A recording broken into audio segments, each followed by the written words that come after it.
สบายดีท่านผู้ชมมื้อนี้ก็พามาแย่ไข่มดแดงสิไปตึกป่าเนาะไปเบิ่งนำกันว่าสิได้ไข่มดแดงหลายปานใด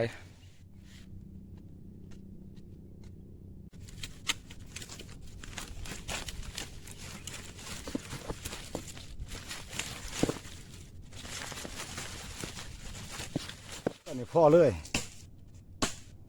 ตัดเอาเลยไม่บ่ถึงเลย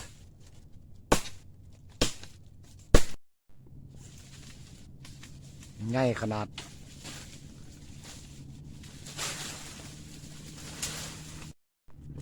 ใหญ่ขนาดพี่น้องไว้หั่งนี่อ๋อโถ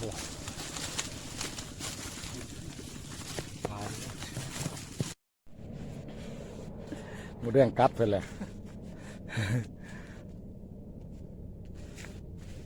เบิ่งไล่เป็นได้หั่งเดียวอ๋อไล่เติบ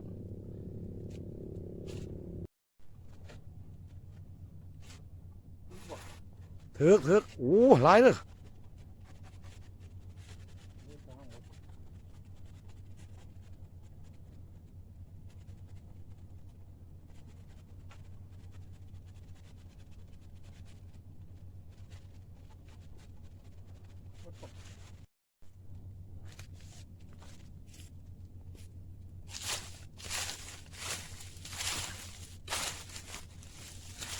หลายเติบเนาะ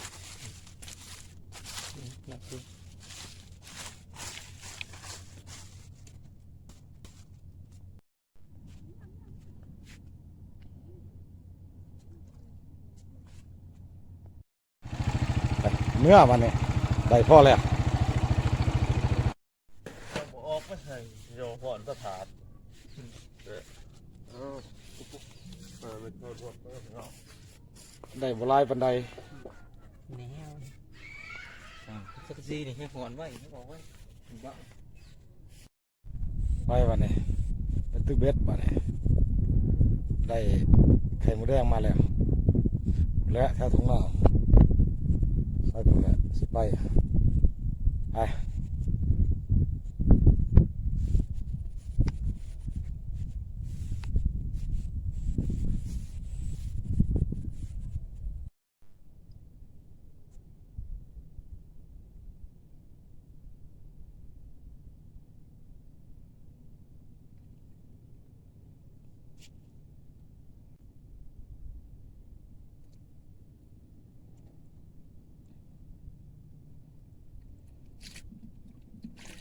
เข็นหน่อย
หน่อยลิแต่ป้าหลาย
ได้อยู่พี่น้องเอ้ยนี่พ้นมันอยากตกนี่มันตึกเขาเดียวได้นี่ป้าไปนี่หันหลายลีปลาเค็งนี่คันเล็กหน่อยไปเสร็จยังได้ผู้หนึ่งเป็น100-200พุ่นอันนี้มันตึกเขาเดียวนี่พ้นอยากตกนี่ตกน้ำเลยเด้นี่เบิ้งท้องผานึมคึมอยู่นี่เดี๋ยวพ้นตกมาน้ำเลยนี่ สิเบ็ดน้ำกลางหน้าปลาเค็งร้ายขนาดสิได้แต่มันหน่อยล่มก็แห้งเลยลายลีป่าปีนี่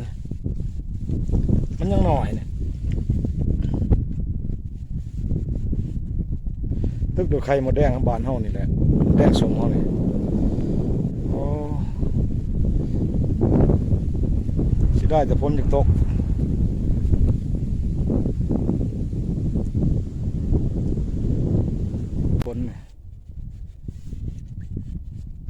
อย่าลืมกดไลค์และกดติดตามให้แน่เด้อโอ้เที่ยงจุกนี่ตัวพาเที่ยงหน้าน้ำเบา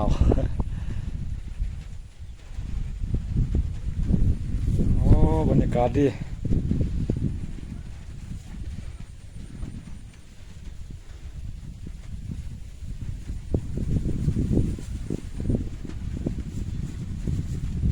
ฝนสิมาเลย